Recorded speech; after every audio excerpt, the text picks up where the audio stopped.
So I have a question for you. How much of your work is about what you create and how much is about the mindset behind it? Because today's guest, Paulina Gwaltney, has figured out that balance better than most. Pauline is one of those rare people who can take a handful of fabric, a stapler, or a little Polish ingenuity and somehow create pure magic. Down in Texas, she's a master stylist, a photographer, and the kind of person who reminds you that creativity isn't about how much gear you own, it's about what you do with what you've got. So, in this episode, we talk about a ton of things like rebranding and downsizing and the importance of slowing down during a shoot. Paulina shares her story from running Paulina Gwaltney Photography to launching Shtooka Atelier, a change that's allowed her to focus on her art while prioritizing her family and her sanity. We also get into the reality of the photography industry, why expensive gear isn't the answer, why some photographers overcomplicate things, and why authenticity always wins. And if you're headed to WPPI in Las Vegas, you're in luck.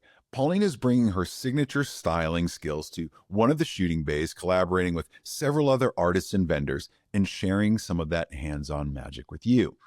So if you're the type of artist or photographer or just someone trying to find the right balance in your work and life, this episode is for you. I think you're really going to love what Paulina has to say. So now on with the show.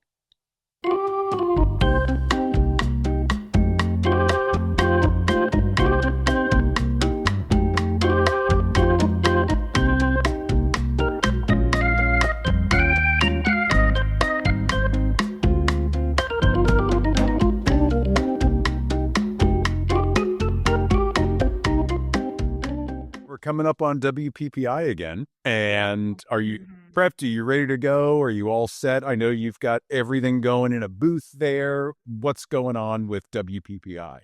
So like with WPPI, I kind of I'm collabing with styling to take off new branch in a business. I don't have money for marketing. So I'm like, okay, how can I get traction without spending money? So I'm giving my time and a little bit of money because I have to buy all the costumes and book the models and all that stuff. But I'm providing styling for a vendor, a friend of mine. And the WPPI, we decided to have 2 guys and 1 girl.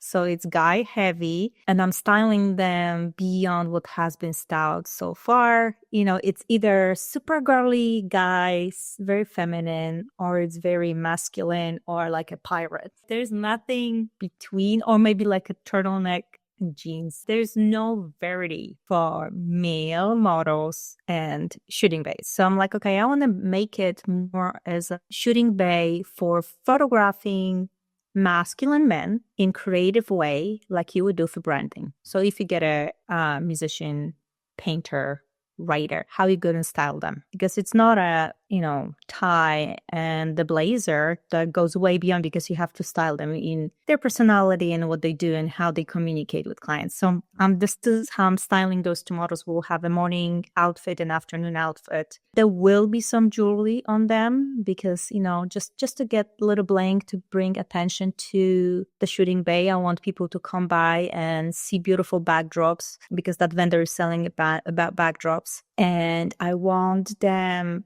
to stay. So Ilana not only can chat about her backdrops, but I want them to stay so I can chat to them about my styling services. I had amazing response during imaging. It was really bizarre for me because I wasn't prepared for any kind of response.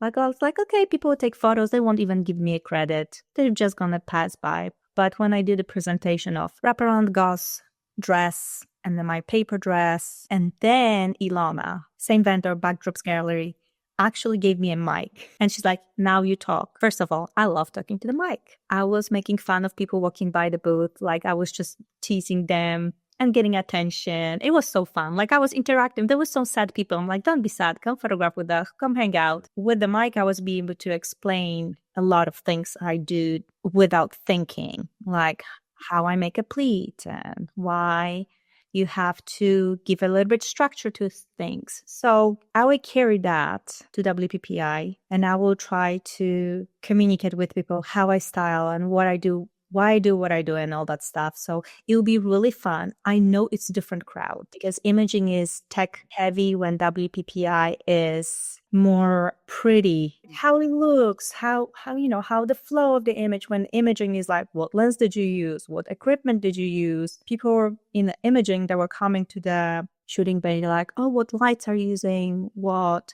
focal length? They were asking all those details. And we provided them, but I noticed that they were super hungry for styling because no one ever talked to them about it. So it was really interesting to kind of show a lot of men how to make a dress. I'm like, this is how you wrap, and that's it.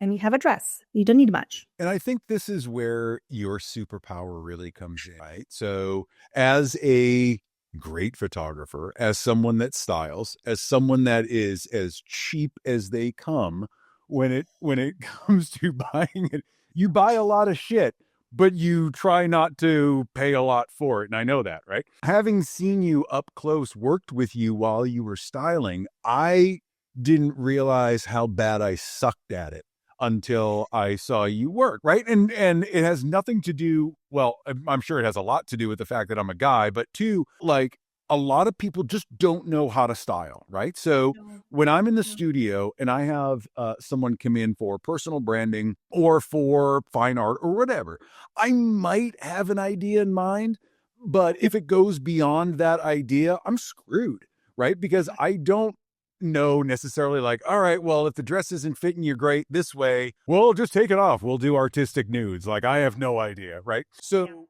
watching you be able to take a pillowcase and some crepe paper and a stapler, and then suddenly there's an evening gown. I have no idea what goes into that. Tell me a little bit about your process in terms of going from photographer to stylist, or did you do styling before photography? How did this kind of like, how did you find this weird little niche? Realizing my skills took me a while because when I picked up the camera, I picked up my staple at the same time. It was 12 years ago when I stumbled upon Sue Bryce and flowers and the tool. At the time, it was flowers and the tool, like everywhere, every fucking photo shoot, it was flowers and the tool shooting into the light. Oh my God. It was just I was like, oh my God, so pretty. It was just pretty. So I'm like, okay, I got one bulk of gray tool because gray looks fantastic on any skin tone.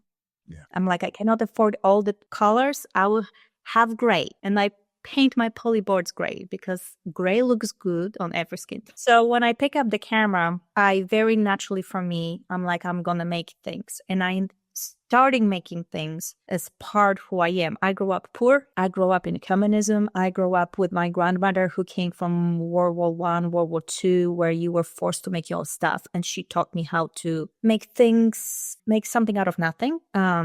Take old sheet and dye it and make a dress. Take old sweater and cut it out, add something and make something new. So back in a time, it wasn't being like eco-friendly. It was just necessary. It was necessary to, if you wanted something different, you had to figure it out. So I carried that into my photography and I kept doing it. And I just realized I actually styled my first PPA in North Carolina 12 years ago. And it was really funny going to imaging because a friend of mine, he's absolutely amazing photographer.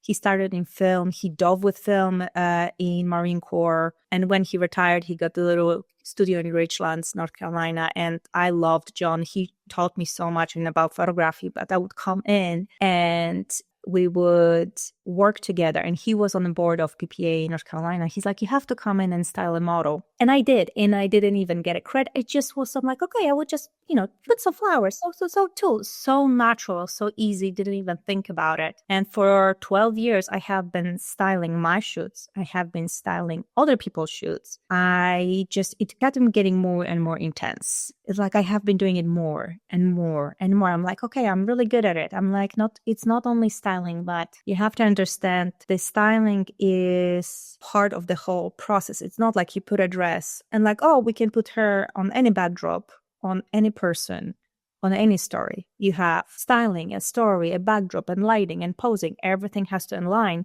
because I make some dresses you should not shoot sitting because they will look lose all the charms. Like it doesn't look pretty. I tried it. It's like, it's better for standing. I make some dresses which look fantastic lounging down on stretch poses. There's some dresses which will look fantastic when you sit down, and there's some costumes which will not make any sense if you don't use particular lighting and particular backdrop. So like I take every aspect into when I make in my mind a final image. Like I imagine it. Like right now I'm actually got hired to styled for a stage for a friend of mine, Julie Geyer, for a Fuji presentation with Westcott. And she's like, I will be using purple background and I want something airy and I want something elegant. I'm like, short dress, long dress. She's like, long dress. I'm like, so I will ask, it's like an interview.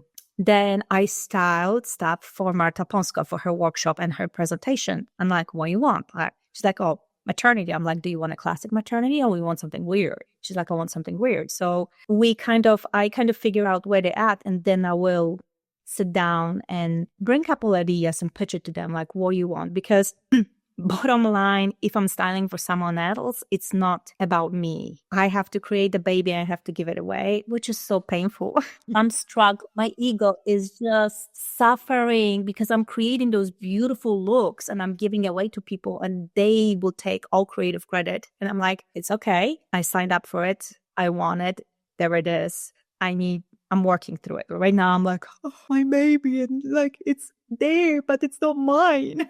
You need to make two while you're doing it. You make one for them and one for you. Yeah, but it's when you style, I catch myself, it's like 100% a stylist. I cannot like divide it. I'm trying to divide, like I will style and then I will hop off in 5 minutes and I will be a photographer, posing, lighting, little story, just added little gestures to make something out of the image that it feels like part of the story. Sure. It's so hard to jump off of it because I'm like, oh, I need to staple this. Oh, I need to move the hair on. It's a process. I'm learning to kind of merge them together so I can work with them. But for me, it's like kind of divided. When I'm styling. When I'm photographing. So yes, my biggest, I think, advantage of being stylist is that I'm a photographer. There are parallels, right? So as a photographer, you're looking at the details of the light and the composition and all the stuff that goes into taking a picture, independent of the subject and the styling. On the styling side, you're looking at the details. Hey, does that fit in her armpit the right way, right? Is the color for the skin tone correct? Is there enough going on with the hair and whatnot? And you're not looking at it necessarily as a photographer, you're looking at it as a stylist. So when you mix those two worlds together, your brain must be on fire where you're trying to go back and forth between the two. But at the same time, do you feel like being a stylist has helped your photography, or do you feel like being a photographer has helped your styling? It sounds like you've been a stylist intrinsically a stylist way longer than a photographer. Yeah, I think styling helped my photography.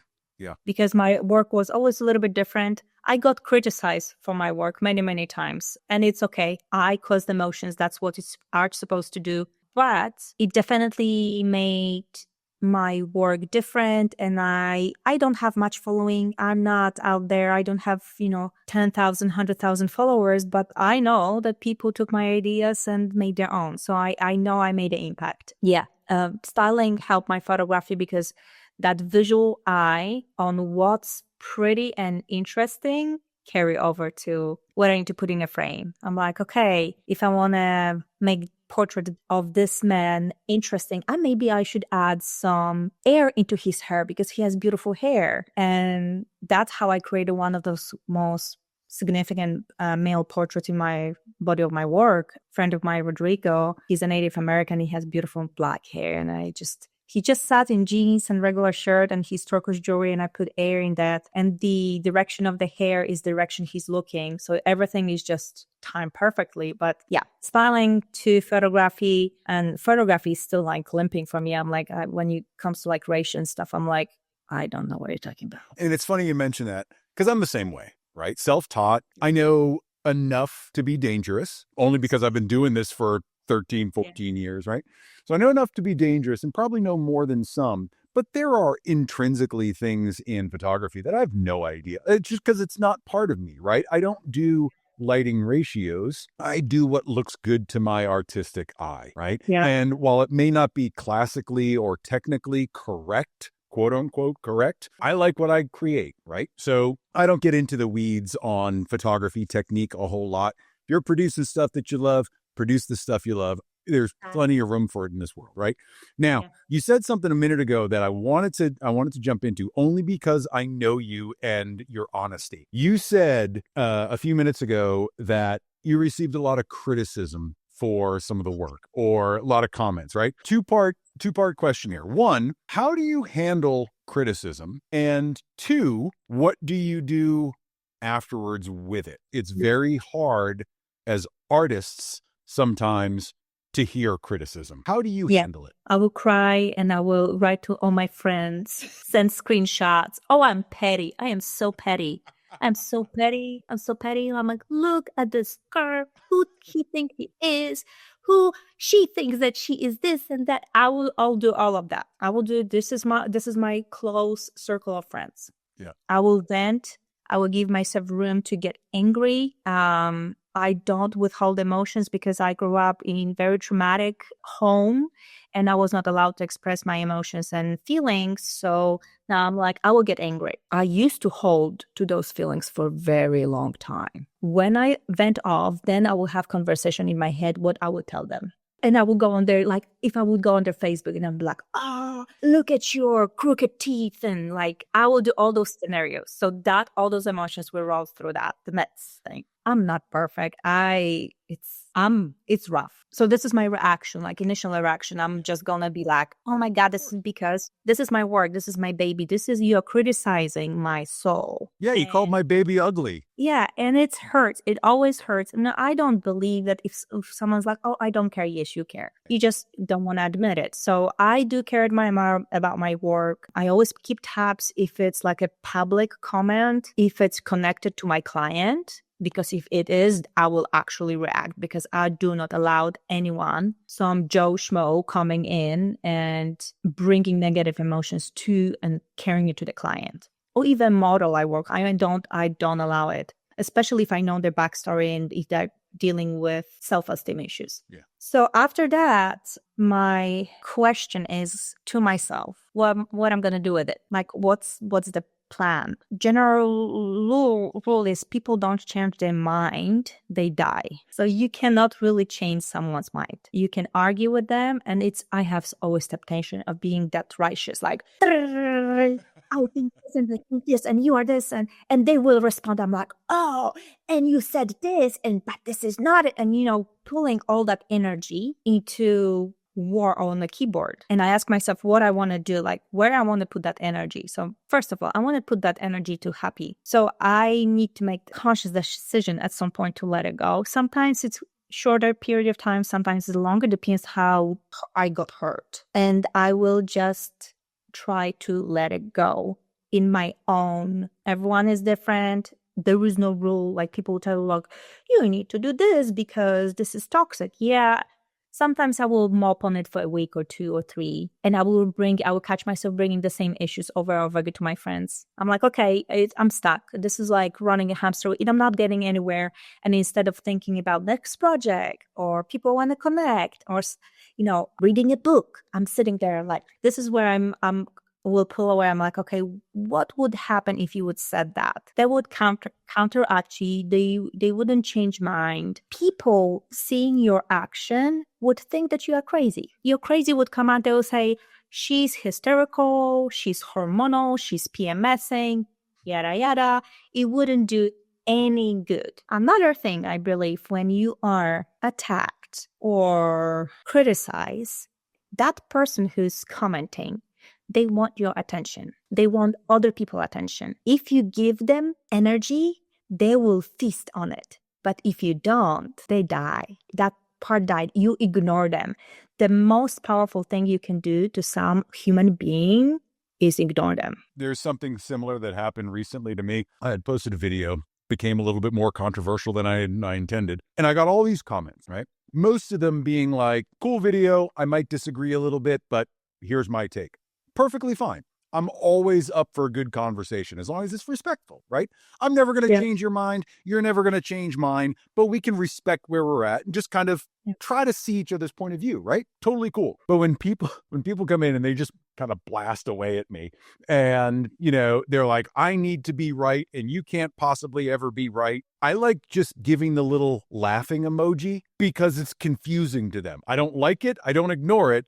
Little laughing emoji. Yeah. Because what I try to do is like, all right, I want you to be confused for a minute because you don't know how I'm reacting to this. And I'm not going to engage with someone that doesn't respect the art of conversation, right? If you want to be right, you can be right. That's fine. But for me, my best conversations have always come from people that have a completely different view than I do. Yeah. Because we can sit there and have that conversation. It's far too easy to have a keyboard in front of you and be able to criticize someone else's artwork or be able to criticize their styling or their photography. And you see a lot of this in the photography world for sure. Like, you should have had them centered instead of on the left third of the frame because, the classical rule is this. And you can go shove it up your ass. Like, I like the way that this looks. Right. Yeah. So that always makes me laugh about the criticism. I'm glad that, one, you're petty and you let that out and you admit it. That's awesome. Two, like, you also have that support system of your friends to be like, all right, am I crazy here?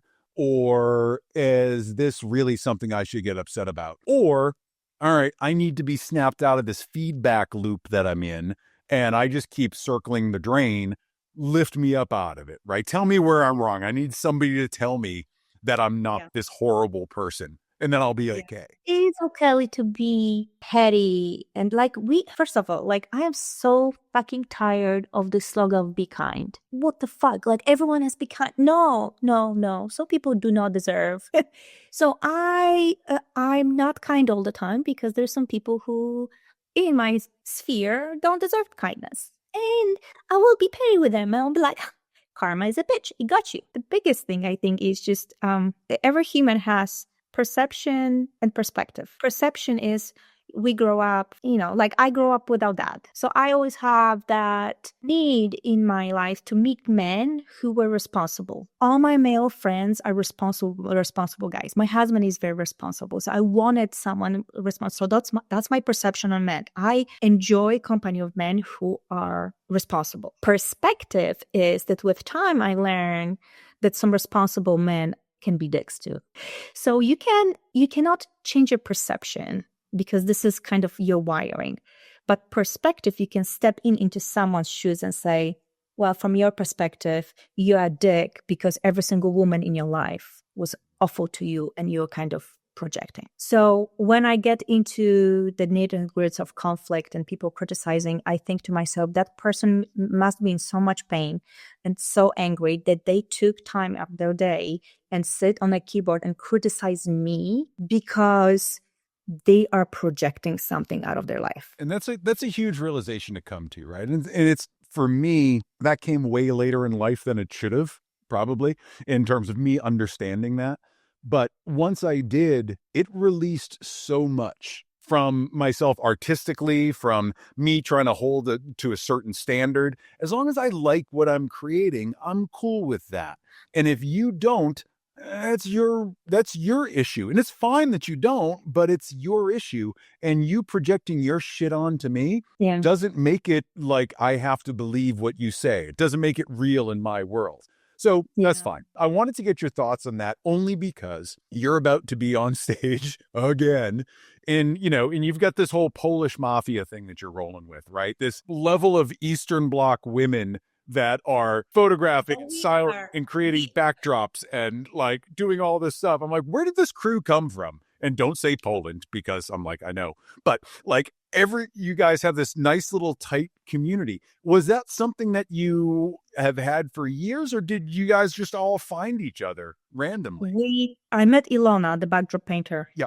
Backdrops Gallery is Ilona. She's a backdrop artist. She is so, I'm getting WhatsApp videos every single day, how she mixes dyes and layers them. Every backdrop is 6-7 layers. It's just ridiculous. She goes to it because she loves it so much. Anyway, that gal is equally crazy as I am when it comes to art. Like we have our own conversation are so out there. She's wonderful. But Ilona has a good friend, Danusha. Danusha is from Poland and she lives in Toronto, Canada as well. And I met Danusha during one of the conference. I think it was 2 p.m. And we connected, we chatted, and we had a wonderful connection because coming from the same background, when you meet in States, it's so easy to connect. Even if in Poland, maybe if we would meet in Poland, we wouldn't connect as much as we connect overseas because you just look for something is similar, familiar in life. So I connected with Danusha, and last year she messaged me that Ilona was doing WPPI and she got surprised with quite few, we're not going to provide that from the platform. And she got caught last minute. And Danusha is like, contact Paulina. Paulina knows some people, maybe she will help. So I hook up Ilona with not only styling, by lighting. And I'm like, what you need? I'm driving. I will bring it. Like I was all in. I didn't know her till I met her on the expo floor. But she, just chatting with her through the phone, I'm like, you have hardcore approach to work as I do. Like when we work, You're very similar. You're very similar. Yeah, there is no cutting corners. There's no crying over, you are in pain, you work, you're sad, you work. And it's kind of, that's how we were raised and grow up. And when we seeing people like crying about things, they're like, whatever, like it's just get over it. Just get over it, because we didn't have a leisure growing up of crying over. There was no option. Like you cry over and you were walking hungry around. And Ilona and I would both went very similar life scenarios. So through that, I worked with Ilona kind of casually on one of the WPPI last year. And we really clicked. We worked well together. And I told her, I'm like, if you need a stylist for the next one, let me know. I really had fun. And she's like, yeah. So as soon as we go back, I introduced Ilona to my circle and she started, working with other photographers. And I didn't expect her to work with me after WPPI. But again, we have hardcore values, and the way we work 24/7. Like I get messages from her at 6 a.m. and I'm messaging her at midnight. I'm like, how about this? Let's do this. How about cutting this backdrop this way? And then I will make this dress with this headpiece. And it's just like, ooh. So that was Ilona. And then Ilona met through a friend of her, Marta Ponsko. And Marta is from Warsaw, Poland. Marta is just freaking genius when it comes to shaping the body with the light and posing. She's incredible. And she's hardcore too. Like she has 2 kids, 2 little kids. She's a mom. She works with her husband from tiny little apartment and she makes it happen. So I'm like, when I talk with Marta, I'm like, I can trust her because she works so hard. She will understand my effort. Because I collaborate with other photographers and they took me for granted because they don't work hard and they don't understand. Like, if you tell me you want something, I will give you 45 different options and ask you which one. And if you say, bring all of them, we'll see if I like it. I will bring all of them, even if I'm not sleeping, because I have to iron, clean, put things together. So that's how Polish Mafia was formed. It's probably the wrong term to use, and probably it's actually the term we are using. Is it really? Yeah. So it's just one of those things where every time I say, I'm like, there's another one. There's another Pauline. Like there's another one. There's another Ilona. What is this? Right? Yeah. So we got to work together last year after WPPI, right? Because you were off doing your thing. I was off doing my thing. We met at the workshop you were doing with Johnny.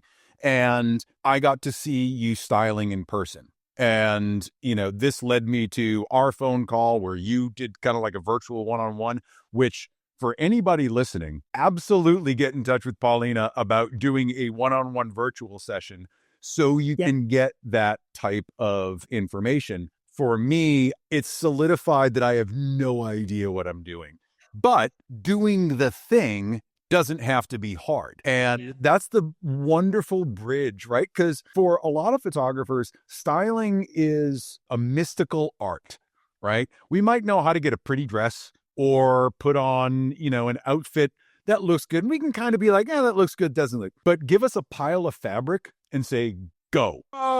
right? It's all going to kind of look the same. We're going to tie a headband and maybe like a sarong type thing around the body, right? Tuck it here, nip it there, but it's never going to look like a piece of couture fashion. Yeah. And this is the thing that fascinates me about stylists that do it really, really well, like you. You're able to take something that most of us would see as a lump or a throwaway or something we could never style with, something we couldn't create art out of. And you're able to do that. And not only are you able to do it, you're able to teach people the process. In that, right, without giving all your secrets away, I think it behooves a lot of people, even if they're never going to do what you do, I think it gives us a more well-rounded base to understand, oh yeah, there's way more that goes into styling than just, all right, wear solids and neutrals and come in something comfortable. Right? There's a lot more that goes into it, especially when you're trying to create artistic looking pieces or certain thematic pieces, right? Yeah. So for you, as you teach people all this stuff virtually and in person and giving these demos and going to conferences, what are the things that you find that people lack the most knowledge in? Is it fear that they can't do it, or is it they just don't know what they don't know about styling? They just don't know what they don't know. Yeah. I think it's another thing is of kind of 3D creation. So I look at the fabric and I'm like, okay, I can attach this corner here, put the pleat here, and it started getting a shape. So it's kind of 3D construction. It's almost like architecture. If you don't have that, it's hard to grab piece of fabric. And I call it like being draped in a curtain. I see a lot of that. They take the fabric and I drape on the body and it looks like a curtain. Yeah. So there's no structure. Like so you've seen my work. You've seen my styling. No, it's not yours, darling. It's not yours. So I think the biggest thing is people don't know what they don't know. They never pay attention to it. They were like, oh, I can do that. So I saw that during imaging on the demo floor when I was doing my gauze dress. Right now, my gauze dress is taking off like fire. I will be actually selling pieces of fabric with clamps during WPPI because every single man there wanted one because they can ask model to wear like a bathing suit under. It's see-through. It looks very couture. One gentleman, he's like, oh, I do a lot of nude work. It would be absolutely fabulous if I could put it on a nude body. I'm like, okay, so to put on a nude body, you will have to probably have double-side tape, attach it in the back because there is no bra to attach it. I gave him all spiel. He was super excited about it. But it's basically a little wraparound dress. And when I wrapped around it and show it to them and turn around, I could see click, which is fantastic. People are like, I can totally do that, which is the point. Like, I want people to be able to walk away with a skill. And then that skill will carry over to confidence of serving the clients and experience that will be provided because then you are opening yourself. Size-free wardrobe. And that's huge, right? Because a lot of us get a wardrobe. We might have a studio wardrobe and have things that are in, well, now we have to buy multiple, small, medium, large, extra large, right? You never know what your clients are going to like or not like. So now you're buying multiple, spending a ton of money, and you might not be using this stuff. What I find is if you're using gauze or tulle or fabric or whatever, that you're able to be as creative as you want to be with it. And it can fit anyone. And that's a huge thing, especially with so many different body types, being able to understand how to make that body type look best is really a skill to have. Now, the other question that I wanted to ask you about this is, I think from a photography standpoint, right? And I'll keep going back and forth between photography and styling, but from the photography standpoint, I can look at pretty much anyone's image. And I can understand where I don't want to say failures because I don't believe in that, but where they could have done better or where they nailed it, right? And there are things, lighting, composition, storytelling, right? Whatever the element is that I'm looking for, you can usually tell, oh, this one definitely deserved an award. And this one, you need to work on some things. But you only learn that through seeing tens of millions of images, and you build that visual literacy in your brain. For fashion and styling and all of that, I don't know how many people really have that literacy to understand, oh, I can take this gauze and turn it into a dress, because I've seen something similar and now I can extrapolate what that was into the dress, the piece of clothing that I want to make. Do you feel like people need to build up that, even if it's just flipping through Vogue magazine, or do they just need to rely on their own confidence that I've got this image in my head, I can make this dress. It's really not that hard. Oh, you need to put work in. You need to definitely put work. This is not something which will help. This is a skill, okay? This is, anyone can learn it. I do not believe that styling is really dependable on how creative you are as an artist. It's just learning basic skills. When you learn those basic skills, you will be able to style anyone and everyone. It may be similar looks, but your clients don't care because it's their look, it's their dress. So, and when you style on someone's and you make, I will go back to wrapping a human into a fabric, you will customize it to their body shape. Because like, okay, if I put little pinch here and little pinch here, we can see the smallest part of their body. And I know everyone is about all body positivity, and it's becoming that, for me, again, that movement is becoming so toxic right now because like body positivity, I'm like, no, some people want to lose weight and want to be slimmer, and that's okay. Not everyone is on the same plane. So I have a lot of humans who come in and it's like, I want to look smaller.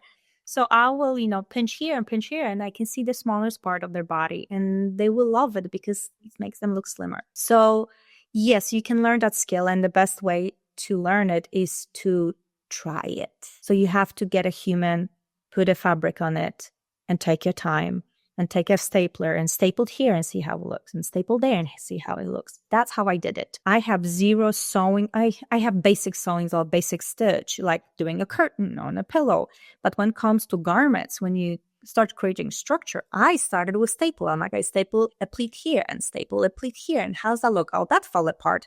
Okay, that fabric cannot be used with stapler. I have to use safety pin, or maybe even use actual needle and thread because it's not holding. So I acquire the skills. You are not born naturally with it, and it's something like you have to practice. When more you practice, the easier it becomes, and more naturally will come to you. Like you will see, look at the jacket, like, oh, we actually have a fabric, we can match it and make a skirt. But until you test it, try it, fail it over and over and over and over again, and then you go in a Photoshop and like, oh, if I put the pleat here, I wouldn't have to Photoshop 45 images out of it. And I always say Photoshop is your best friend. I actually, when I teach styling, I would say the Photoshop is the last step because you can liquefy and change the line of the fabric. Very easy. Don't stress over it during the photo shoot because you are taking away your happiness and your model or client happiness.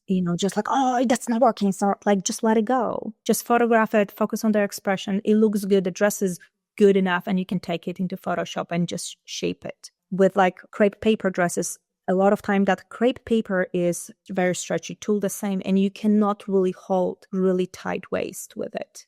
Because they move and it start just kind of coming apart. So the waist will look square. So I'm like, I'm not telling them that they look square. I'm going to go in Photoshop and I have a waist. And they look fantastic. I think in there, as we talk about Photoshop and body positivity and all the things, right? I believe there is a difference because it all starts in the artist's mind, right?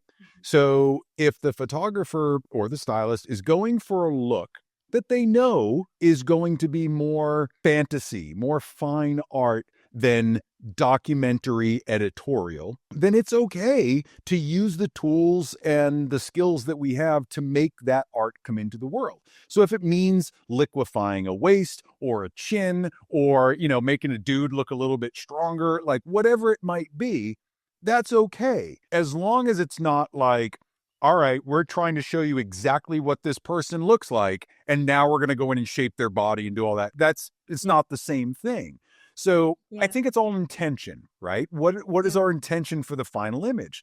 And so I agree with everything you just said there. What's a great place for someone to start to fail? Meaning, I want to go into the studio next week and I've got a whole bunch of fabrics, right? I've got nylons and tools and, cottons and satins and all these types of fabrics. Where does someone like me start, knowing that I'm going to fail and I'm going to get it wrong. But what are some of the easiest things to work with, or kind of like a basic place to start so that I can start building my own confidence in just doing the thing? I would start with one shoulder dress, because you can grab the corner and attach it in the back to the bra and wrap the dress around.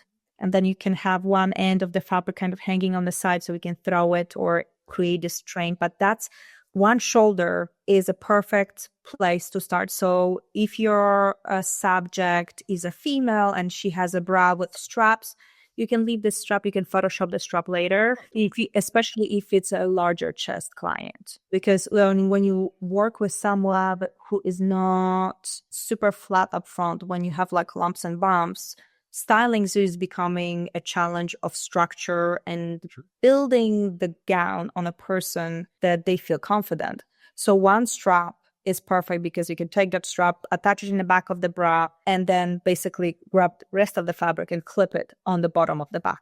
That's it. Start there. Another one I would do is the halter neck. So you grab a necklace, attach the corner of the fabric over the necklace, and you drape around it and just start there and see if you can try to work with clamps or staple and find the waist, or how you can maybe add one pleat up front to cover the belly. So all those little things will help you understanding.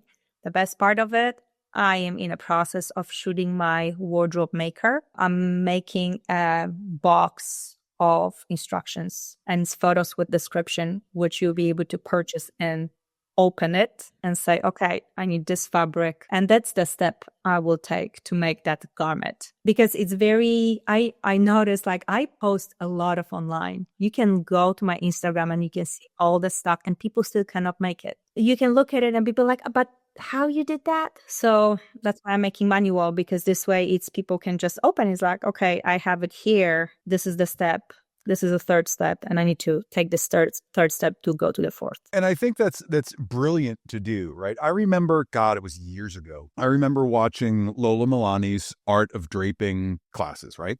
And I think that's where I first got introduced to, oh, wow, you can do your own thing. You don't have to buy everything. But she's very maternity focused, right? That's her world. And I'm like, I don't do maternity at all. So I think something in my brain clicked off and said, well, you can't do any of that, or it's not worth it for your clients. I think what you're saying and how you're developing this product, to this manual, right? These cards, whatever form it takes, that I could look at and have in front of me with I'm not going to attempt this with a client on day one, right? This is something that you have to play with and fail at to understand. I'm telling everybody, do not try this with your clients on day one. But having something that I can look at and understand, all right, let me wrap this over her shoulder. Let me clamp this to the bra. Let me, tuck this at the waist. Having those steps then allows me the training wheels to ride this bike down the street a little bit better, right? Now I start to get that confidence and I can do my own things. And what if we took this in? That's where the creativity as an artist takes over. You doing that for people is phenomenal. I'm doing something very similar for guys and posing.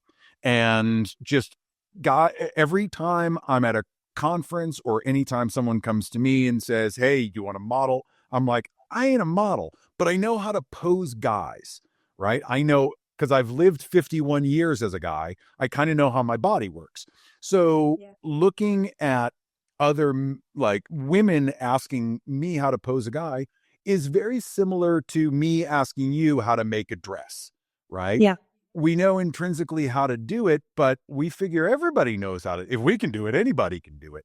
Yeah. But I love the fact that you're willing to go out and now teach people this stuff as well, from all your years of failing. There were some gowns, so I'm like, okay. Yeah, the client loved it. That's what counts. They felt like a queen. But I was like, if I just, tweak here and tweak there, slow down.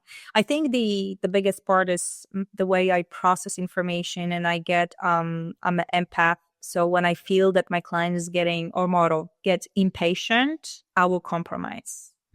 I want to be like, okay, I need to take a deep breath and look at it and like, okay, what's wrong? I would like, okay, fuck it, let's go. Let's shoot. Instead of giving myself space to be like, okay, what I can adjust. So I'm learning to do that. It's something which goes against my grain, the way I grow up, something which my brain needs to rewire, but it's slowing down.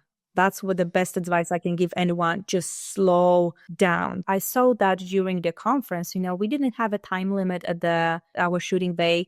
Everyone could shoot as much as they wanted. We had constant light, so there was no receiver on the camera which would trigger the light. You could just have fun. And I could see people just jumping in. I'm like, slow down, look at her. Like the paper, I made this paper gown dress. And when she was moving, the paper was moving with her and the dress was losing shape. So I kept walking in and just like popping it back into place. And slowly it's nice princess-like shape.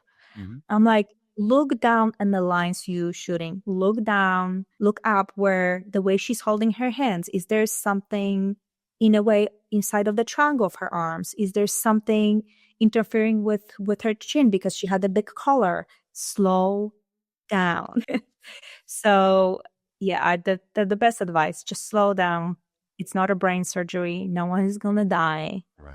Just take a deep breath, put the camera down, maybe look at the back of the camera and see like, okay, where I can improve that. Many, many, many, many times I would look at it and I did not feel the spark. When I like super excited about the image, I'm like, okay. And that moment was the moment when I should back away, change my lighting, change styling, change something because I was disconnecting from the initial excitement of creating the image. So now I know, I'm like, if it's, I'm like, okay, I'm not shooting this. We are changing things because this is not what I want. And that's a huge point to come to, especially whether it's a stylist or a photographer, right? It's a great point to come to where if you're not feeling the moment, your client, your subject, your model, whatever it is, they're going to feel it too. And more often than not, they're going to think it's something they're doing. Then just stuff gets weird. I did a shoot literally yesterday. Wonderful, wonderful girl. We were doing headshots and some personal branding, but there were some moments, especially at the beginning, where it's tough to connect. I'd be getting shots and she's not giving me the expression and I'm trying to talk because my thing is connection, right? If I don't have the connection, then, what am I doing? Trying all the tricks, pulling out all the stops to try to connect to this person. And it just wasn't happening. So all I did was I said, you know what? We got this. Don't worry about it. Let's go try this other backdrop and this other lighting thing. One, it breaks up that pattern so that we can both get out of this weirdness that we're feeling. It gives us something else to focus on, and it's resetting our brain to look at the images in a different way, right? A white seamless backdrop is going to be way different than a green oliphant with gold flecks in it, right? And it's going to play with the image differently. I think the same thing can be applied to styling. If you put a dress on and it's just not working, that doesn't mean that it failed completely. It means that it wasn't right in that moment right there.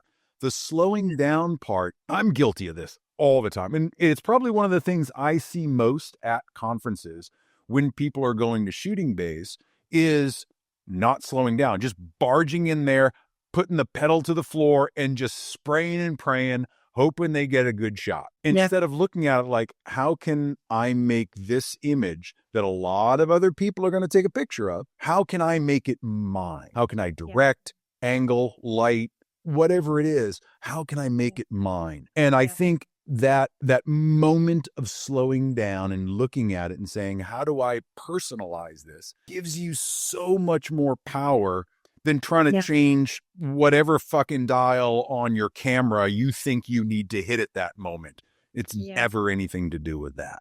It's always about just slowing down and looking at it and approaching it from a different perspective. Moving forward, as we go into WPPI, as you are building these things, what are the things that you're most excited about? And then two, that you would do differently from imaging to WPPI? We already made the decision that we actually will move away from constant light to a strobe. Why is that? Because to slow people down.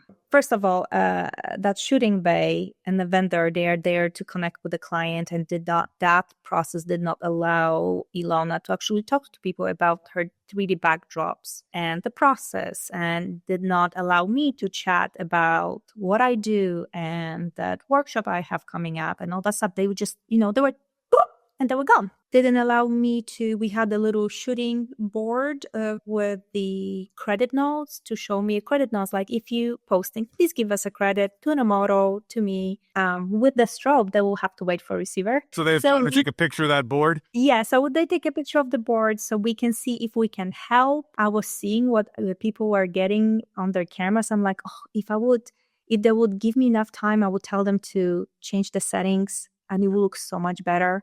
Or I could tell them, like, slow down, let me adjust this in the costume. It will look so much better. So we decided to go with the strobe and continuous light to create the mood. Another thing I learned is I need to say no more often. You people pleaser. Yeah, Say I have about 12 hours days. I didn't eat. I lost 5 pounds. I was on the go nonstop. And I'm learning as a stylist, and I'm very friendly. I'm very soft spoken. I don't have authority to my persona. I'm not, I will look in and say, hey, how are you? I will be, all candy and balloons and rainbows. And people will take advantage of me. I'm learning to be have a little bit more barrier around me. But I spent 5 days working nonstop and I was absolutely exhausted. First 2 days when I came home, it didn't even sink in that I was home. And then on Monday, my body started letting go of adrenaline and I'm still sobering up from it. Yeah, that's a big note. I'm like, it took me a week to come back to myself and to be able to work and concentrate. So I need to say no more often. And people are just like, oh, can I have this? They really simplify what I do. They don't realize that the way I do things is 100%. I don't half-ass things. So if I'm giving you a fabric, I will like, I need to iron it. I need to make sure it's sanitized. I sanitize a lot of fabrics with mix of alcohol and water because some of the things you have to dry clean. And during the show, I don't have dry cleaning like available at my hands, and sometimes I have to switch from set to set. So I actually have to go sanitize it. I need to steam it. But like, oh, can I just grab it? I'm like, no, because I need to sanitize it. I need to make sure that I sanitize all my jewelry because if someone uses it, I need to clean it. So people really simplify. They think like they come into a girlfriend to borrow a dress, but it's way more work than that because I'm a professional. I don't want someone getting cooties from someone else. So talk about that, because I think that's important, right? So a lot of people have studio wardrobes and they don't launder anything, right? They just kind of like, oh yeah, this person had it. If it sits there long enough, it's kind of like the clothes on my floor. If it sits there long enough, it actually cleans itself, right? And then you just put it on a week later. Yeah, just take it out. The smell test, yeah, it's fine. When you're mixing like alcohol and water in a spray bottle, right? Is it just kind of like a mist of it to kill what's ever on there? And then the same thing wiping down with jewelry, like little wipes or something like that? Yeah. So it's a trick from my sister-in-law. My sister-in-law has a dance school and they have costumes for dancers. And some of those costumes you cannot wash. Of course. So theaters and dance schools, what they do 50-50 water, alcohol, and they spray in all the contact spots, like armpits and crotch, all that stuff. For crotch, I always advise go on Amazon website or Walmart or some cheap and get different skin colors thongs. And then when the model puts them on, those thongs are theirs. You don't take them back and wash. They are theirs. And then you can put an underwear or a bodysuit, whatever you have. So you have that protection. Sometimes I will also put linings inside because for men, I will put in pants, I will put lining because when they sweat, I don't want them to feel like, okay, I will sweat through. If I can wash those pants, right, I don't have to worry about it. But if it's pants from like tuxedo and I'm like, okay, I have to dry clean it, that will take a lot of money because you have to think I'm cheap. So I'm doing dry No. clean. Yeah. It's an important thing, I think, especially for folks that are just starting out, and even with just fabrics and styling. You want to make sure that you're using clean stuff. You don't want to be that person that gave them the cooties. For me, whenever I'm having someone come in the studio, part of my education at the beginning is sending them like, all right, here's how you prep for the shoot, right? A lot of people send out these emails, but I always have like, hey, if you're going to use my studio wardrobe, bring this, I call it the model bag. Bring this model bag of stuff. White, black, nude panties, white, black, nude bra, thongs, like whatever you're comfortable in. That way you can wear it under my garments and everything is cool. And most people are super appreciative of that. They're like, wow, I never really would have even thought to do that because no one told me to do it before. But I think you raise a really, really important part of just being a professional in what we do, whether you're a stylist or a photographer, just paying attention to that very simple thing. And it seems like common sense, but it's not to a lot of people, not at all. Yeah, you gotta clean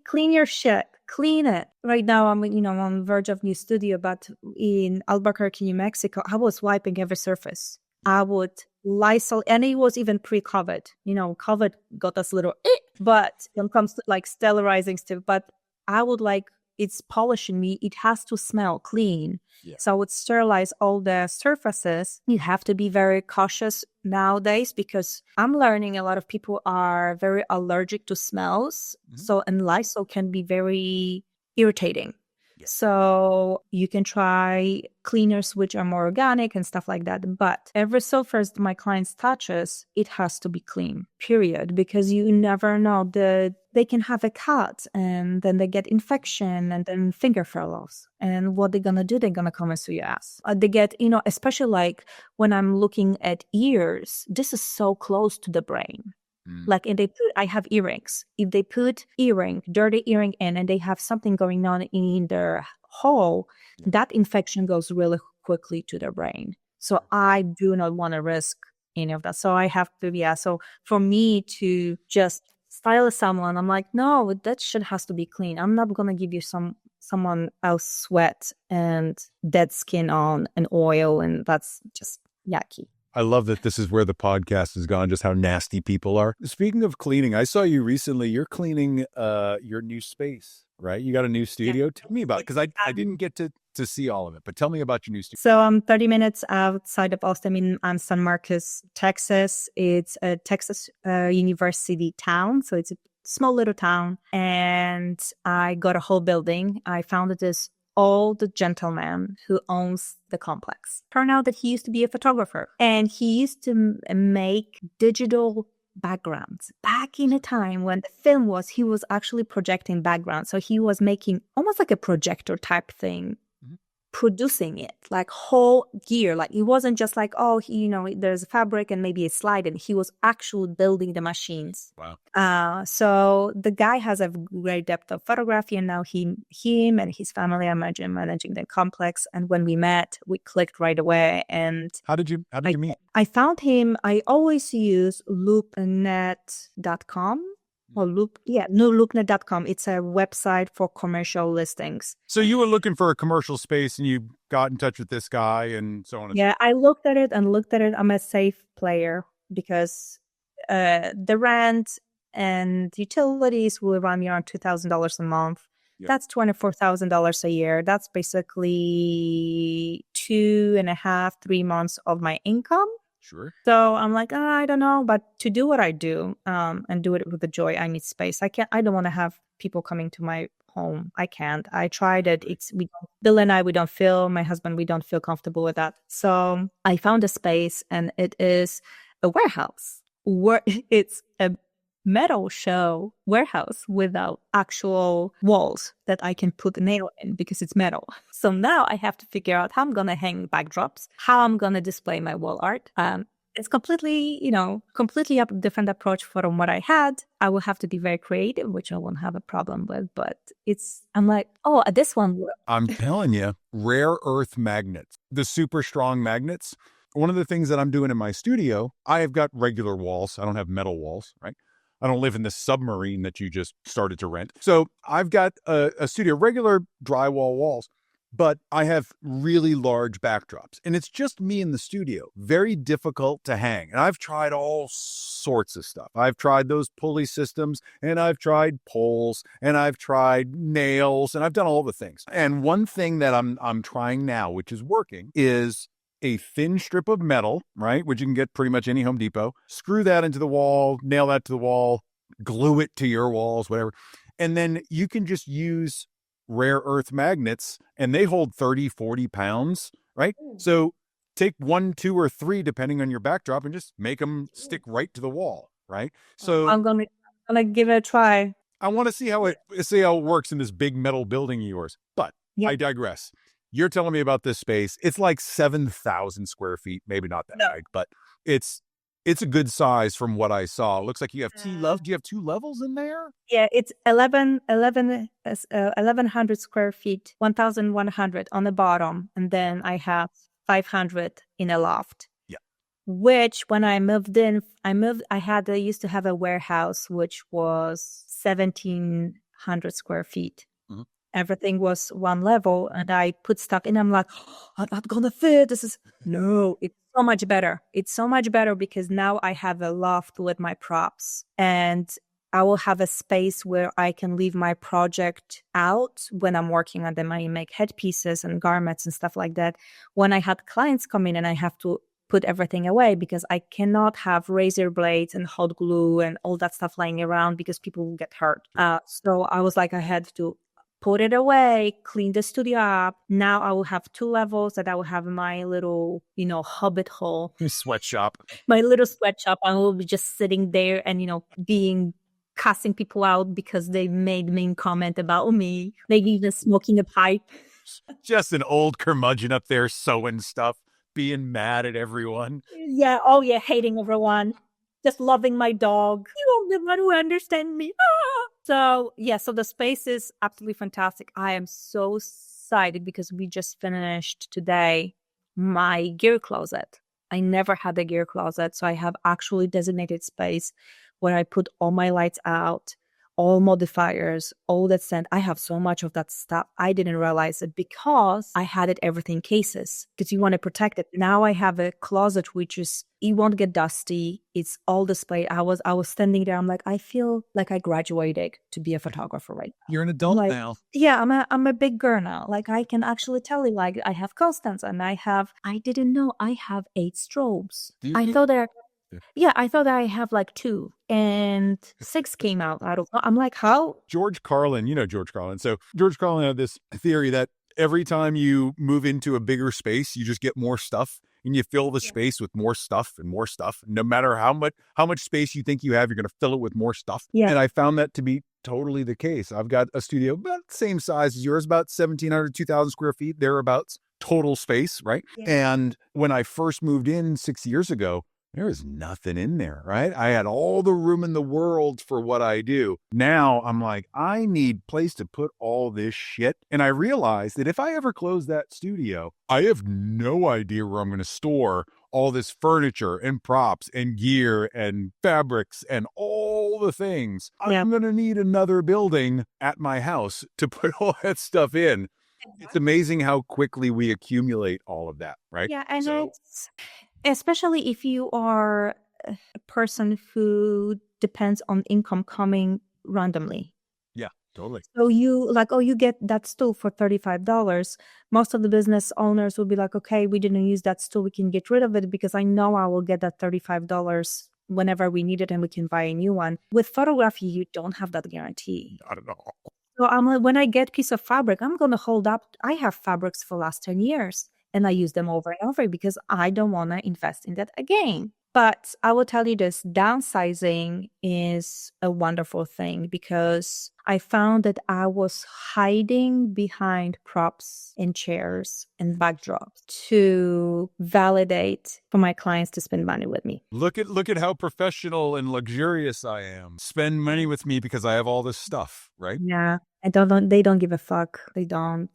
Now I have my favorite prop and their favorite prop is I got this shipping one time and there were 4 long styrofoam blocks in it and I tape it together into big one block. You can actually sit on it. You can lie on it. It's soft to the hip bone because it's a styrofoam. That's my posing block for free and everyone loves it. I put it under fabric and, to match the set, and they don't care about how fancy the chair is. They don't care how much I pay for fabric, and they really don't care how many sets I'm going to do with them as long as they get beautiful photos. They really don't. Very rarely I get people like, oh, I need 6 photos with 6 different outfits with 6 different backgrounds. People don't really look at images like that. So when I was moving out from Albuquerque and closing my photography business there, and I was looking at that stuff and looking at my last 9 years in New Mexico, how my income was going. I blew a lot of money on props, and because I was hiding. And then I look at some photographers who don't even use Apple boxes and they use paper backdrops, and they are very, very successful because they see the value in themselves and they're not shying away from saying this is how much I cost and you're gonna pay me that. So it was very good way to like, okay, I really don't need that stuff. They come from me for money, talent, and not for a chair. That was going to be my question is, as you moved from one studio to another, what were the kind of lessons that you learned, right? And downsizing is a big part of it because it does show you how little is important when it comes to taking the photographs, right? Now, if you're a fantasy artist and you depend on the props to make of course, you need your closet full of stuff, right? Like Richard Wood, for example, right? He makes these unbelievable pieces and there's no real digital art in it because he's got all the props. Yeah, he does some Photoshop work, but it's all the props that he's collected over years. And he talks about this. He's got closets and closets full of skulls and all this. What I'm seeing is that's a style of photography. And then I get very humbled, like you said, when you see someone that's just using like a cheap Godox strobe, maybe a piece of cardboard or some seamless paper as a backdrop, and they are crushing it. They are busy nonstop. And I think one of the things that I certainly learned the wrong lesson when I got into doing portraiture and high-end portraiture is that I felt like I needed to do what everybody else was doing, and I wouldn't be a good photographer until I did the headdresses and the flowers and the big dresses and that's not the world I come from. So I felt like I needed all that stuff and I spent an inordinate amount of money chasing that. But I came to the same realization that you did. You don't need that stuff to make people. And like just being right now before WPPI and like when I saw what was happening during imaging, those conferences pry on that. Like, let's not lie to ourselves. This is a room full of people who are selling. And there is always a new camera to buy. There's always new lens to buy. There's always a headdress you want. There will be always a dress you want. There will be always something on your list, always. But then you have to make a decision. Do you want to chase the trend or you want to chase your goal? Because those are two things. Delayed gratification is not something that people are used to, not nowadays, where you can just go on Amazon and get anything you want instead of searching for that thing. And what I find is that people will do a lot of that. They will not think about, all right, is this, like Sue used to say, right? Is this going to make my ship go faster? It's okay to buy yourself stuff if you want the thing, but don't do it for the wrong reasons, right? Or at least be honest with yourself as to why you're doing it, right? And that's it, right? I'm not going to sit here and tell people how to spend their money, but I can tell people how to save their money. And it's don't buy that thing that you think you need that you don't really need. Yeah, you don't. I was organizing my studio today and I was like, oh, I didn't know I had 3 banners. How I got that one? Oh, I did. I got this thing for the project and it never happened. I'm like $100 here, $50 there, $20 there. Right. And it's just like, and I'm like, that could be a vacation. Yeah. I didn't go because, I looked at the bottom line. I'm like, oh, well, we cannot afford vacation right now. So like, it's like this move made huge shift for me because I rebranded. I let go of Paulina Gwaltney photography after 10 years. I was like, that's hard. Well, I got to the point, I'm like, that's not my goal anymore. I do still have ego. I still want to be praised. I still want to be recognized for what I do. Every human being is. If someone says that they don't have an ego, they're fucking lying. Ego is a self-preservation. Like, it preserves us to stay with the tribe and survive. And it didn't, because I was moving, it felt very natural. If I would be staying in the same place, maybe I would have different emotions, but I was moving and relocating and starting different chapter of my life. So now Shtooka Atelier is owned by my husband and I am a contractor. So I completely separated myself from the business. Good. I'm an artist and I want to stay there and I'm a contract to do that. And my art is my art and work is work. So I find this arrangement very fitting for my beliefs. I realized that I don't want to really make that much money. For the longest time, I had a lot of amazing mentors, and probably my latest mentor, Shtooka Taylor, she'll be like yelling, "What the hell you're talking about, girl?" But I realized that I value my downtime and time spending with family and my husband way more than money. And I'm like, I just want to bring like $2,000, $3,000 a month, which means that I have to make like 8,000 because, cost of running business, all that stuff. But I'm like, I'm not interested in big numbers anymore. For a while, I was very lured into it because everyone is doing and throwing like $13,000 sales, $20,000 sales. Yes, fantastic, good for you. But now I'm like, oh, okay, cool. You made that much money, but well, first of all, I don't know what did you sacrifice for that, because they don't tell you the backstory. 100%. Right? So I decided I love being in Texas. I love this weather. I love outdoors. I love traveling. I don't want to be like completely tied to work all the time. Right now, I'm very tied to work because I'm growing another part of business, but it's just temporary. And I'm still trying to find a balance of like, I need to rest, because if I'm not resting, I'm going to burn out. If I burn out, I cannot work. And then it's completely full panic mode. And, I will end up with another ketamine appointment, because I tried ketamine. It's wonderful for resetting your brain. If you're in a state where it's legal, try it. It's amazing therapy. You will get high as a kite. Oh, I tried it illegally years ago. I had 5 appointments back to back to reset your wiring of your brain. It was amazing. It got me out of the really deep depression. I was connected to heart monitor. I had a nurse next to me because you can go wrong really quickly. And I was never in my life that high. I discovered a lot of interesting things. I never got to hallucination point or like vision point. I'm way too tight. Like, my brain is it's protecting itself. So to get in, I think I will have to wait for Ibogaine or something like that.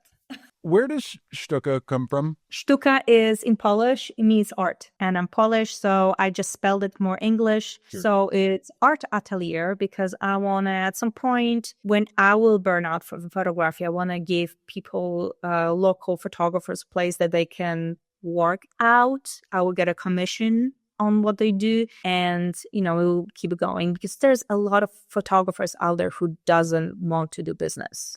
Sure. And I will just fit that niche and offer a place for people to work. So we'll see how soon that will come, because headshots and branding is super, super easy field to just start and just get going and start generating income. I don't know how I will find dynamic around it, because I build a brand, I advertise with the brand, and someone will come and take the photos. How do you handle that? Is it their photo? Is it my photo? All that stuff. So we'll see. That's kind of on to-do list. Right now, I'm just unpacking. This is my 5th studio. I ran my photography out of living room, out of share space, out of another share space. Then I renovated whole space and got kicked out by county because it was not up to fire code. And I got another space. And then I moved again and I had to use a share space. And then I finally got my dream warehouse in Albuquerque. So I run studio from little spaces to huge spaces. When it comes to income, it doesn't make difference. I love your story. And God knows I could sit here for the next couple of hours and just listen to you go on and on and on. Because there's so much that I love listening to you talk because it's, one, very calming for me. Two, you're able to bring a very practical approach to both photography and styling. It's not this unattainable art in either direction. So a lot of people think photography is mystical, but everybody's got an iPhone so they can all kind of take pictures. But we all get dressed in the morning. Well, most of us. I get dressed in the morning. I can't think about making clothes for people, right?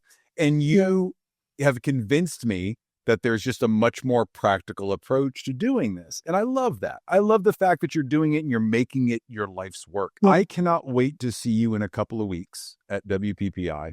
I am not working at it this year. I am solely going out for me and me alone, which means I can come and hang out and listen to you berate people on a microphone as they walk by or make fun of me, whatever it is, right? I can't wait to see that happen. I want to see Alona again. I really think it's going to be a very expansive show, not only for you, for everybody that comes by the booth, because I think you're really going to blow some minds. So in preparation for that, where can everybody find everything that you're doing now? Shtooka Atelier, SHTOOKA Atelier.com or Shtooka Atelier, Instagram, Facebook. That's how they can find me. I just came up with a little idea for beginner stylist. If you don't want to use fabric, I always say that to folks when they are starting the process out. If I can leave you with this one little nugget, buy as large as possible. XXXL, cut it in the back, the top, the dress, and then you can fit the body and clamp it. That's it. Buy one size. That's if I can leave you with something like that. This is the biggest thing I use that trick not only for different body sizes, but also for people with disabilities, because the movement is not equal to everyone's. It's important too, right? So everybody thinks that you have to have a costume, but you never see the back of it. Or if you're making a dress, don't take a picture of the back, because the back is nothing but staples and clamps and tape and sometimes a really small person just holding stuff together. Yeah, I love that. So you're saying just take a really big dress, cut it straight down the back, and that way you can wrap it as tight as you need to wrap it and clamp it wherever you need to clamp it, or staple. All my clients, I had a couple clients when I had the gown and their hips didn't fit, and I walked in with the scissors and in front of them, and they were like, they lose their minds. Yeah. I'm like, this is a piece of tool. We're going to use it. I don't care. Thank you for hanging out with me today. I really appreciate it. I will see you in, God, it's going to be less than a month, I think, because it's coming quick. You better get your stuff straight, lady, because everybody's rolling in hot and they're going to be looking for you after this. So I will see you, Sheehan, my love. And thank you again for being here. Thank you.